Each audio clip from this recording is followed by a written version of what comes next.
નમસ્કાર વિદ્યાર્થી મિત્રો, હું છું RM પટેલ અને તમે જોઈ રહ્યા છો ક્લેવર એકેડેમી યુટ્યુબ ચેનલ। તો આજના વિડીયોની અંદર આજે આપણે જોવાના છીએ ધોરણ 10 સામાજિક વિજ્ઞાન અને એની બોર્ડ એક્ઝામ 2026 માટેની બ્લુપ્રિન્ટ જોવાના છીએ। કયા વિભાગમાં કયું પ્રકરણ આવશે એની માહિતી આપીશ। 80માંથી 80 તમને ઇઝી રીતે આવે એવી આ બ્લુપ્રિન્ટ છે। તો ચલો વિદ્યાર્થી મિત્રો, તમારો ટાઈમ વેસ્ટ ન કરતા વિડીયોની શરૂઆત કરીએ।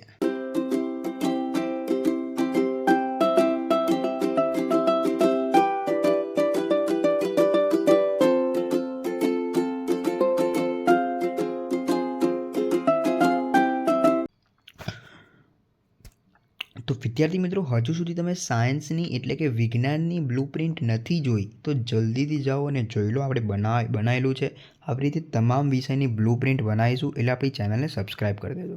તો જોઈ લઈએ, સેક્શન નંબર એ તમારો 24 માર્ક્સનો રહેશે, પણ એની અંદર આવશે શું એ જોઈએ। તો એની અંદર વાત કરી લઈએ તો ક્વેશ્ચન 1થી લઈને 5 તમારા જોડકા આવશે। જોડકા કયા ચેપ્ટરના રહેશે? ચેપ્ટર 1, ચેપ્ટર 2, ચેપ્ટર 9, ચેપ્ટર 12 અને ચેપ્ટર 22। હવે આ ચેપ્ટરમાંથી જ જોડકા આવી શકે છે। ઓકે, કેટલા ચાન્સીસ છે? 90%, 90થી 95%। બ્લુપ્રિન્ટ બોર્ડવાળા આ જ ફોલો કરે છે। ઓકે, પણ આમાંથી કદાચ એકાદ ચેપ્ટર ચેન્જ કરવું હોય તો કરી શકે। ઓકે, વાત કરી લઈએ આગળ ખરા ખોટા।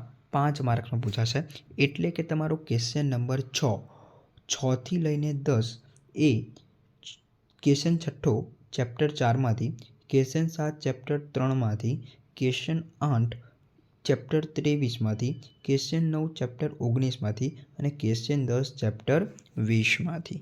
આ યાદ રાખી લેજો। ઓકે, અને સ્ક્રીનશોટ લેવો હોય તો લઈ લેજો। બહુ મહેનત લાગી છે આ બધું લખવાની અંદર, એનાલિસિસ કરવાની અંદર। ઓકે, તમારું જે મોડલ પેપર જે છે, મોડલ પેપર એસએસનું, એની અંદરથી આ બધું એનાલિસિસ કરેલું છે। ઓકે, એટલે તમે મોડલ પેપર જોઈ શકો છો। વાત કરી લઈએ આગળ ખાલી જગ્યા। ખાલી જગ્યાની અંદર 5 માર્ક્સનું હશે, ક્વેશ્ચન 11થી લઈને 15 સુધી, એટલે ક્વેશ્ચન 11 અને 12ની ખાલી જગ્યા ચેપ્ટર 7ની હશે। ક્વેશ્ચન 13વાળી ખાલી જગ્યા ચેપ્ટર 22માંથી હશે। ક્વેશ્ચન 14 ચેપ્ટર 11માંથી, ક્વેશ્ચન 15 ચેપ્ટર 14માંથી। સ્ક્રીનશોટ તમે લઈ શકો છો। ઓકે, જોઈ લઈએ વિકલ્પો। 5 માર્ક્સમાં રહેશે ક્વેશ્ચન 16, 17, 18, 19 અને 20। તો 16મો ક્વેશ્ચન ચેપ્ટર 7માંથી, 17મો અને 18મો ચેપ્ટર 11માંથી, 19મો ચેપ્ટર 15માંથી અને 20મો ચેપ્ટર 23માંથી।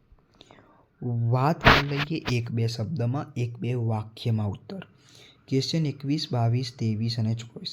ક્વેશ્ચન 21 અને 22 14મું એટલે કે પરિવહનવાળા ચેપ્ટરમાંથી અને 15મું આર્થિક વિકાસવાળા ચેપ્ટરમાંથી। હવે વિદ્યાર્થી મિત્રો, આપણે વાત કરી દઈએ સેક્શન નંબર બી, એટલે કે તમારા 2 માર્ક્સવાળો ક્વેશ્ચન। એક પ્રશ્ન 2 માર્ક્સનો રહેશે। ટોટલ 13 પ્રશ્નો પૂછાશે, એમાંથી 9 પ્રશ્નો લખવાના રહેશે અને 9 દુ 18, કેટલા 9 દુ કેટલા થાય 18, એટલે ટોટલ સેક્શન 18 માર્ક્સનું રહેશે। વાત કરી લઈએ 25મો અને 26મો ક્વેશ્ચન ચેપ્ટર 1માંથી, એટલે કે ચેપ્ટર 1માંથી 2 ક્વેશ્ચન થઈ ગયા। 27મો અને 28મો ચેપ્ટર 2માંથી, એટલે ચેપ્ટર 2માંથી 2 ક્વેશ્ચન થઈ ગયા। ચેપ્ટર 1 અને 2માંથી 2 ક્વેશ્ચન આવશે, એટલું ધ્યાનમાં રાખી લેજો। વાત કરી દઈએ આગળ 29મો અને 30મો ક્વેશ્ચન ચેપ્ટર 6માંથી, સીધું આવી ગયા કયું? ચેપ્ટર 6, એમાંથી 2 ક્વેશ્ચન। ઓકે, 31માંથી 9મો એક જ, 9મો એક જ, 32મો અને 33મો 12મામાંથી કેટલા? 2 ક્વેશ્ચન, 12મામાંથી 2।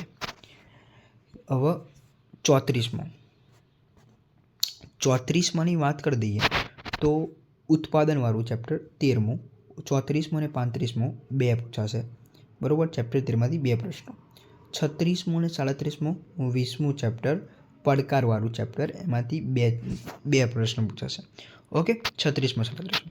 તો જોઈ લેજો, આ થઈ ગયો તમારો સેક્શન બી, બરાબર।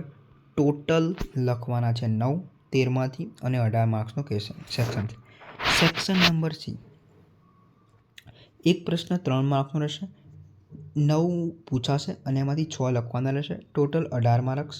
ક્વેશ્ચન 38મો અને 39મો ચેપ્ટર 3માંથી, એટલે 3માંથી 2 પ્રશ્નો થઈ ગયા. 40મો ચેપ્ટર 4માંથી, 41મો 42મો ચેપ્ટર 8માંથી, 8માંથી 2 પ્રશ્નો. વાત કરી દઈએ 43મો 16મા ચેપ્ટરમાંથી, 44મો અને 45મો 18મા ચેપ્ટરમાંથી, 18માંથી 2 પ્રશ્નો, 46માંથી 19મો એક જ. ઓકે, આ થઈ ગયો તમારો સેક્શન સી જે 18 માર્ક્સનો છે. વાત કરી દઈએ સેક્શન નંબર ડી, નકશા સાથે વાત કરીશું. ઓકે, ટોટલ 8 પ્રશ્નો પૂછાશે, 5 પ્રશ્નો લખવાના રહેશે, એક પ્રશ્ન 4 માર્ક્સનો રહેશે, 5 ચોક 20, એટલે કે સેક્શન ડી 20 માર્ક્સનો રહેશે. ક્વેશ્ચન નંબર 47 જે છે એ તમારું ચેપ્ટર 5માંથી, એટલે કે 47 અને 48 બંને ચેપ્ટર 5માંથી રહેશે. 49મો અને 50મો ચેપ્ટર 10માંથી, 51મો 52મો ચેપ્ટર 17માંથી અને 53મો ચેપ્ટર 21માંથી. તો આટલા ચેપ્ટર છે સેક્શન ડીમાં. વાત કરી દઈએ નકશો. ક્વેશ્ચન 54ની અંદર નકશો આવશે, એ 4 માર્ક્સનો રહેશે નકશો, બરાબર છે. તો એની અંદર કયા કયા ચેપ્ટરમાંથી નકશો પૂછાય? નકશા 4 જ પૂછાતા હોય છે, પણ મેં અહીંયા 6 ચેપ્ટર આપેલા છે. ચેપ્ટર 8, 9, 10, 11, 13 અને 14. આ જે ચેપ્ટર છે મોસ્ટ આઈએમપી ચેપ્ટર છે નકશા માટે. આ ચેપ્ટરમાંથી તમારે નકશો ખાસ કરવાનો, એટલે તમારા 4 માર્ક્સ ગુણ થઈ જાય. ઓકે, નકશાના આઈએમપી લાવીશું આપણે તમારા માટે સ્પેશિયલ વિડીયો લાવીશું. 4 માર્ક્સ ક્યાંય જવા દઈએ નહીં. 8, 9, 10, 11, 13, 14. ઓકે, તો અહીંયા એસએસની બ્લુ પ્રિન્ટ ખતમ કરી. વિડીયો સારો લાગે તો વિડીયોને લાઇક કરજો, ચેનલની અંદર નવા તો ચેનલને સબસ્ક્રાઈબ કરજો, બેલ આઇકનને જરૂરથી પ્રેસ કરજો, કારણ કે આપણે આઈએમપી લાવવાના છીએ તમારી માટે. સેકન્ડ એક્ઝામ હોય, બોર્ડ એક્ઝામ હોય, સેક્શન એ 24માંથી 24 કેવી રીતે લાવવા એ બી વિડીયો લાવીશું. લાઇક છે, સબસ્ક્રાઈબ કરજો. મળીશું નેક્સ્ટ વિડીયોમાં. ત્યાં સુધી good bye, take care, all the best.